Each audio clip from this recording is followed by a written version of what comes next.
가장 불행한 자의 삶을 사는 것 같았어요. 그런데 하나님은 이관희 집사님이 그 고통 속에서 신음하듯 토해놓는 그 신앙 고백을 한 영화 감독의 마음을 움직이셔서 영상으로 기록하게 하셨어요. 그냥 사라지지 않고 남게 하셨어요. 그리고 그 끊임없이 하나님을 찾아야 하는 이유를 하나님의 얼굴이 아닌 하나님의 능력과 손에 그 근거를 두려고 하는 우리들에게 진정한 신앙이 무엇인지를 돌아보게 하셨어요. 그리고 그러한 과정을 통해서 신앙이 과연 우리가 진정으로 바라봐야 할 것이 무엇인지를 우리로 하여금 생각하게 하셨습니다. 이관희 집사님이 그러시잖아요. 자신도 아내도 암 말기에 신음하는 환자이지만, 그래서 하나님을 원망하고 불평할 수도 있겠지만 아무리 생각해도 자신의 인생은 복받은 인생이라고 말입니다. 왜 그렇습니까? 다른 이유가 없어요. 돈을 좀 모아서 다른 사람이 부러워하는 삶을 살아서 무슨 소원이 응답돼서 거의 제로에 가깝습니다. 이분이 그럼에도 불구하고 자신은 복받았다 얘기할 수 있는 건 순전히 하나님 한 분 때문이에요.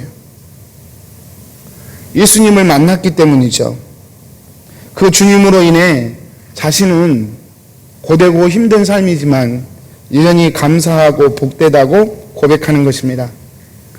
여러분, 본문의 안나의 삶도 그러했습니다. 84세의 노인이 된 안나의 삶, 그마저 그 하나 남은 육신마저 이제 84세의 노인이 되었어요. 만약에 이 여인이 어느 날 아파서 누워있다면 누구 하나 이 여인의 아픔을 돌봐줄 리 없는 그런 외롭고 고독한 삶이었을 것입니다. 그런데 그럼에도 불구하고 이 안나 속에 있었던 하나님을 향한 믿음의 등불은 세상의 번영과 축복이 아니었어요. 하나님 한 분, 그분의 위로, 그거 바라보는 것이었어요.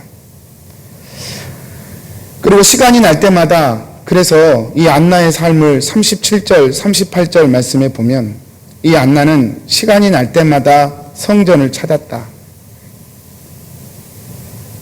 그리고 하나님께 기도했다.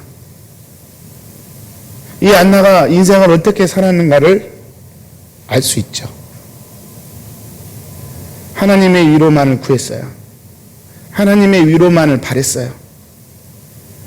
인간적으로 연약해진 것도 힘든 일이었지만 신앙인으로서 당해야 되는 오해와 어떻게 하나님 믿으면 저렇게 가문이 저렇게 되지?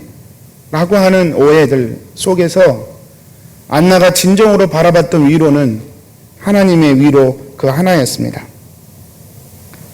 여러분, 어떻게 안나는 이런 삶을 살 수 있었을까요? 저는 안나의 삶의 첫 번째이자 전부가 세상이 아니라 하나님 한 분이셨기 때문에 가능했을 거라 생각합니다. 우리 고 이관희 집사님도 마찬가지고요. 여러분, 성경에서 첫 번째라는 것은요, 여기서 10의 1조를 얘기하면 10의 11조를 얘기할 때 수입 중에 10가지 중에 한 가지가 아니라 사실은 그 의미를 추적해 보면 10가지 중에 첫 번째 것, 그게 11조예요. 10가지 중에 첫 번째 것. 성경에서 첫 번째는 모든 것을 대신하거든요. 장자. 그래서 11조를 드리는 것은 10개 중에 하나를 드린 게 아니라 10개 모든 것을 드리는 것과 같아요. 첫 번째 것이 11조니까. 성경에서 첫 번째는 항상 그런 의미예요. 여러분, 안나의 삶에, 그녀의 삶에 하나님이 첫 번째이셨다고요. 하나님이 첫 번째이셨기 때문에 설령 어떤 삶에 두 번째가 많을 수도 있고 세 번째가 풍성할 수도 있을 텐데 이 안나의 삶에는 두 번째도 세 번째도 없었어요.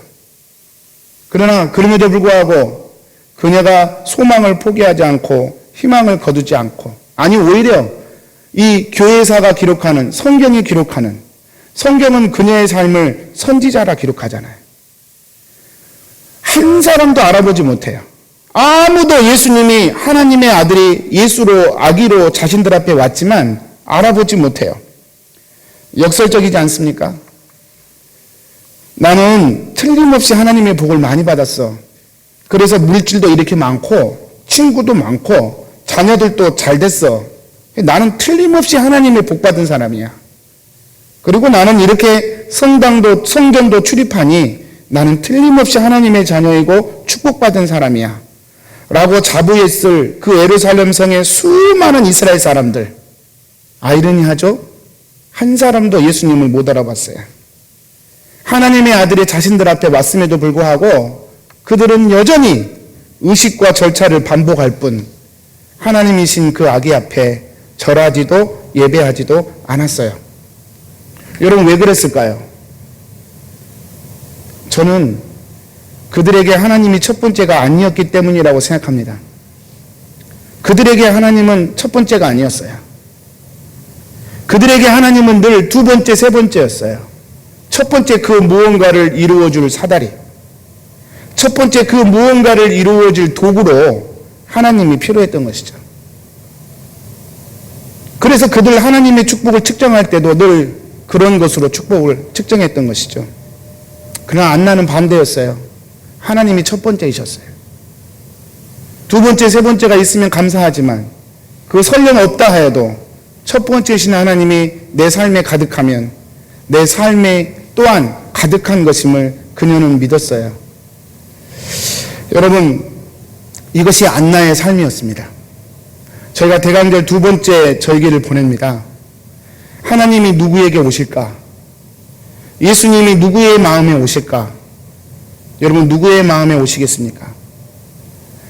그렇게 오랜 세월 동안 그렇게 하나님 첫 번째 자리에 놓으면서 비아냥거리고 조소하고 웃고 조롱하는 그 수많은 사람들의 조소와 외면을 이기고 하나님의 위로를 삶의 첫 번째로 세워가는 그 싸움을 감당했던 그 안나에게 하나님이 임하신 것은 어쩌면 당연한 일일지도 모르겠습니다. 사랑하는 성도님들, 제가 두 번째 성탄절을 대강절을 보내고 있습니다. 예수님을 우리는 기다리고 있습니다.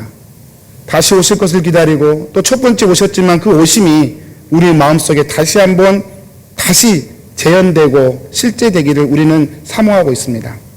어떻게 기다려야 할까요? 이 안나와 같은 기다림. 하나님, 내 삶의 첫 번째입니다. 당신이 있으면 내 삶 전부가 있는 것이고 당신이 없으면 나는 아무것도 없는 것입니다. 그 믿음의 고백과 기다림만이 우리 하나님을 진정으로 만나게 될 것입니다. 그런 은혜가 저에게 그리고 여러분에게 있기를 정말로 축복합니다. 우리 기도하겠습니다.